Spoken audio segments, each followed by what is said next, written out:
I've been sitting here for the last 12 minutes trying to figure out exactly how to ease us into this discussion topic. But you know what? We're all grown-up women. We can handle it. We can handle real conversation. We can handle someone holding a mirror up to our lives, and we can admit some hard truths when it comes to what's holding us back. So here it is. Women are afraid of themselves. No, it's true. If we weren't afraid of ourselves, we wouldn't spend so much time apologizing constantly for who we are, what we want out of life, and the time required for us to pursue both. For the average woman, the story goes something like this. When you came into the world, you were totally and utterly yourself. It wasn't a conscious decision to be exactly who you were, it was instinct. Were you loud? Were you quiet? Did you crave cuddles? Were you fine on your own? Your needs were simple, your focus was crystal clear, and you didn't ever think about being any certain way. You just were. Then something changed. Something big happened. Something that would shape the rest of your life, even if you couldn't have been aware of it at the time. You learned about expectation. There you were, being your adorable baby self, and suddenly that didn't cut it anymore. You were expected to do things. Stop throwing your sippy cup on the floor. Stop screaming when you don't get your way. Start using the restroom like an actual person. Stop biting your brother just because you feel like it. Two really critical things happened during the period when we switched from being totally accepted as is to having to live up to some expectation. The first is that we learned to live within societal norms.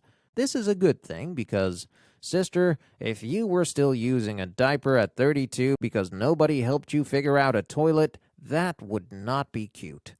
The second thing that happened is that we learned how to get attention, and to a child, attention equals love. In fact, if you never learn any better, you'll go through your entire life believing that to have someone's notice means you are loved. See, social media as a whole. Listen up, because I'm about to tell you something that may help you understand literally every person you know, and possibly yourself as well. When you were a newborn, you needed constant care and notice to stay alive. But at some point, you stopped getting that undivided attention because you didn't need it anymore. But you still liked other people's regard. You were a baby, after all. And so your clever mind started to test out ways to get notice on demand. Some toddlers get attention by being affectionate, so they learn to be dependent upon it. Some toddlers get attention by doing something that makes their parents laugh, so they learn to entertain. Some toddlers learn to get attention by doing something good that everybody praises. They become an achiever. Some toddlers notice that when they fall down and hurt themselves or when they're sick, mommy gives them extra time and care.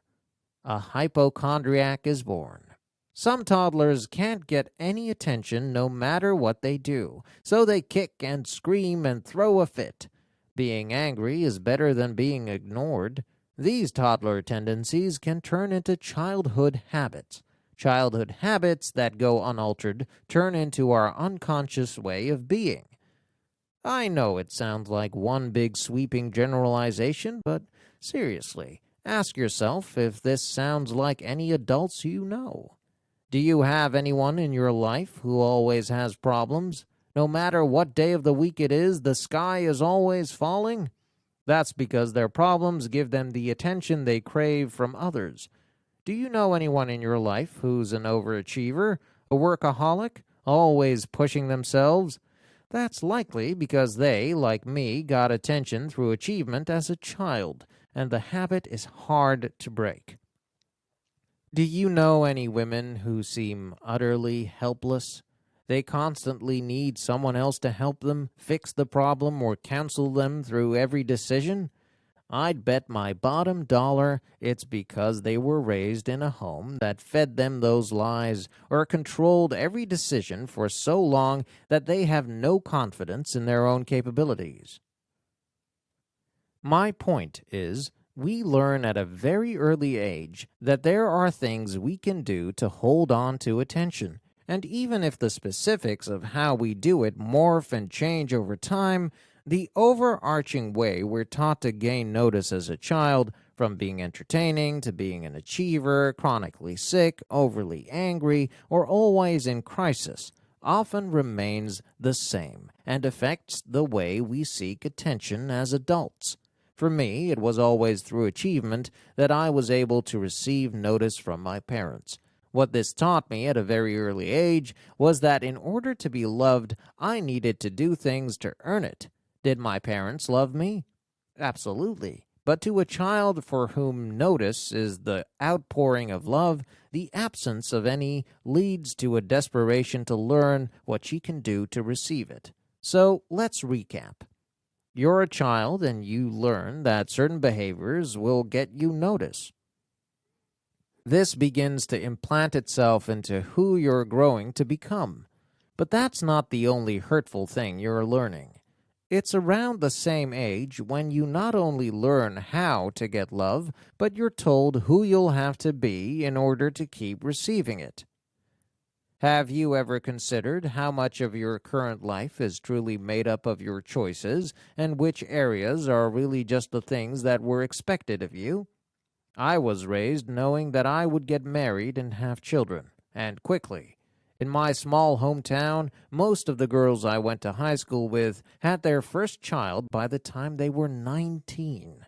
When I had my first son at 24, I was practically ancient. 24. What in the actual world? In retrospect, that seems incredibly young to me. The idea of one of my kids having a baby by 24 makes me start to hyperventilate. There's so much life to live, so many things to see, so much you don't know about yourself yet at that age. I can't say that I'd change anything about when I got married or when I had babies, because that would mean I wouldn't have the children I have now.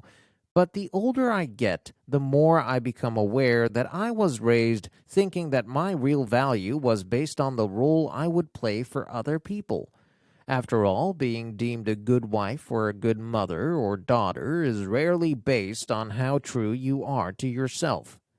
Nobody is standing around after church on Sunday saying, "There goes Becca, you know she's devoted to self-care. What a good mama." Or, "Oh, look, Tiffany is training for her next half marathon. Look at all those hours she's putting into getting strong. What a good wife." If those conversations are happening, it's nowhere near where I grew up. No, where I was raised, women are taught that to be a good woman, you need to be good for other people.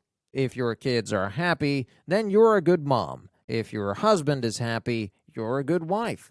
How about a good daughter, employee, sister, friend? All of your value is essentially wrapped up in other people's happiness. How can anyone successfully navigate that for a lifetime? How can anyone dream of more? How can anyone follow their what if they need someone else to approve of it first?